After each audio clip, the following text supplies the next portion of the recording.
makila ya Lumumba apeso moto apesinga moto te mais quand même apeso le pas apesinga elo ba wol banini confiance apesinga confiance pour soutenir projet nazanango pour album wana on azo silisa kala mingi te zobima et bima donc c'est quelqu'un qui a mis moi ça m'aide à ça alors en tout cas merci et merci aussi na papa Richard maître Richard la secrétaire CG Sébastien il est pour bazo soutenir projet pour album et Simba bona obimisa album ouais album ngo za na combien nzem ezana winzemo ezana winzemo donc to koko se na maxi bon album ka siko na kati kuna oyembini makambo eza belé makambo est lukola surtout ya kulela bakri wala batu manti za watu wanao huzuni wanakimbia hiyo panga inaua bila huruma wameacha manyumba mashamba bila kupenda kwao walala nje watoto waota ndoto mbaya Movila il y a les cris de l'Ituri donc les villages qui sont disparus on perd chaque jour même voyez c'est vrai on dit qu'il y a la paix mais batu bazana kati je vous dis Njugu c'est notre territoire autozana Njugu Njugu à Mungwalu à Katoto à Barrière à Mabanga à Lopa à Boulé, surtout à Boulé, les populations souffrent, il manque même de choses à manger. Okay. Il y a beaucoup de milices, il y a beaucoup de autres, mais c'est en tout cas respect au gouverneur, il fait en tout cas son travail et petit à petit au moins les choses commencent à s'améliorer. Et encore beaucoup grave, les problèmes n'arrivent pas seuls. Encore Ebola, Ekotikuna, Ituri, Naïbissa, Papa Christian, Héros. La vie c'est plus que difficile. En tant que nous les enfants de l'Ituri qui sont sortis, les parents sont morts aussi dans des guerres, on se retrouve ici à Kinshasa. Tout ce qu'on demande chez les gens, c'est... Tu as déjà perdu tes parents? Oui, le parent, toute la famille, ils ont disparu dans la guerre. J'étais dans les cas des étrangers en Ouganda. On a par-ci par-là, et je suis parti jusqu'au cas de réfugiés au Kenya, Kakuma. De là, on a même Kinga wana Kinshasa. Comment on a même depuis Kenya dans les cas de réfugiés? Combien à Sundolio? À Sundolinga. Et on a même pas. Kineza et Balé, mi bunda, mais Kanzoto. On a eu toutes les places là, Olala, on a habité place, na Kosala Nini. Donc je remercie aussi les grands Dieu, merci Kayumba, na Suisse. Ce sont déjà qui m'ont tendu la main, ils m'ont dit non. Petit Ekosimba Malembe. Je remercie ces gens, je remercie toutes ces bonnes personnes qui me soutiennent et d'autres gens qui prient pour moi. Pour que c'est aussi la voix de l'Ituri. Ouais, c'est aussi la voix de l'Ituri comme président Deogracias, Deogracias ou Chima Lobaka, président des jeunes de l'Ituri, Lobaka. Tout forcé. Tout forcé, Ituri c'est pour nous. Nous devons nous battre par tous les moyens que nous faisons pour que ça marche.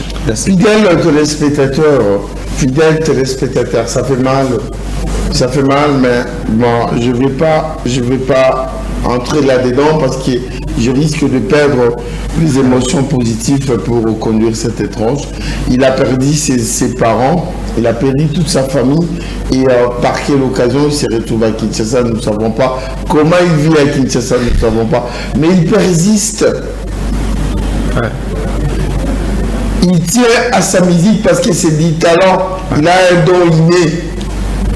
C'est ce qu'il a commencé à faire à l'Ituri. Hein?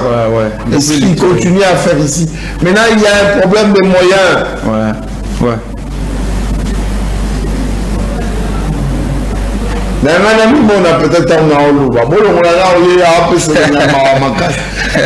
avec un talent, mais dans le roté, pas ça roule là la route zate, n'a pas zate.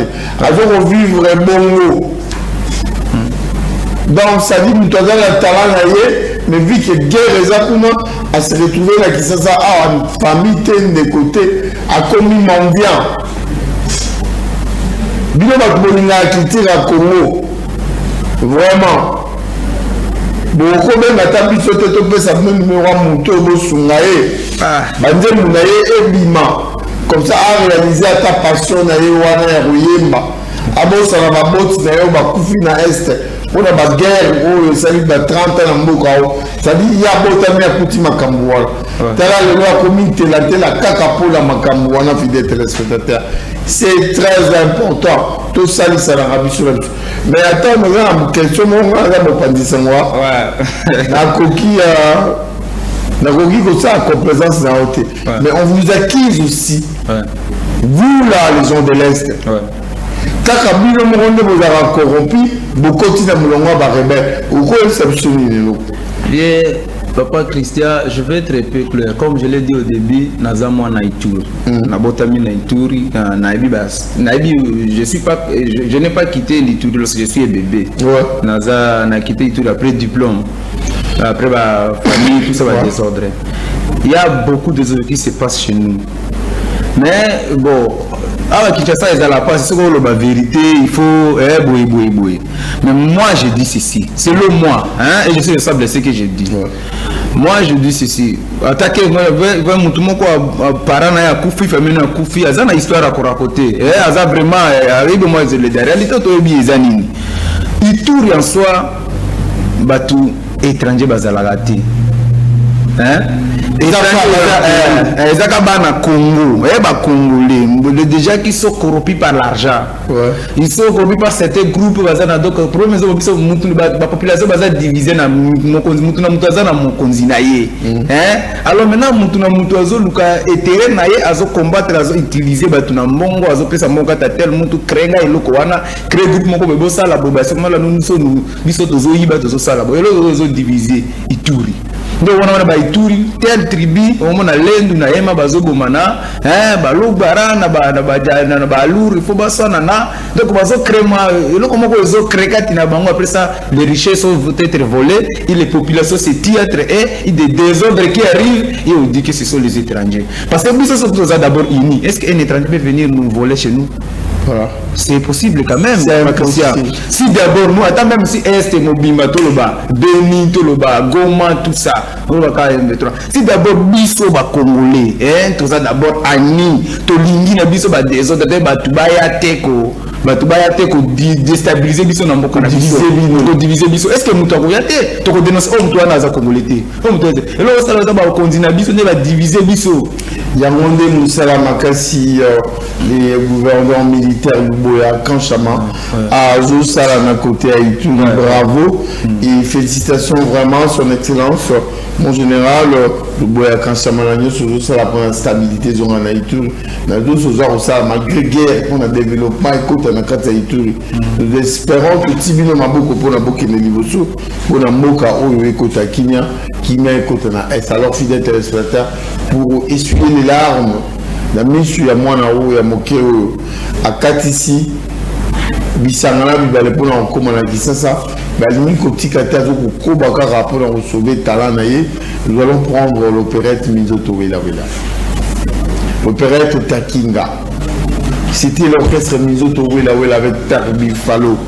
Nous on a grandi avec ça.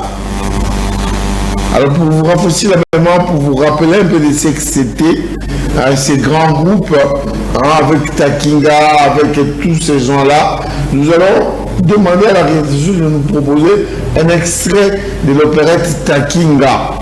Takinga Zonga Asimate, Takinga Jitelongal. Je le vis, il est venu me voir au bureau il y a une année, très content ce jour-là. Mais voilà, nous allons revoir un peu ce que c'était cette belle époque-là d'Isaïr avec Minzoto Wela dans l'opérette Takinga.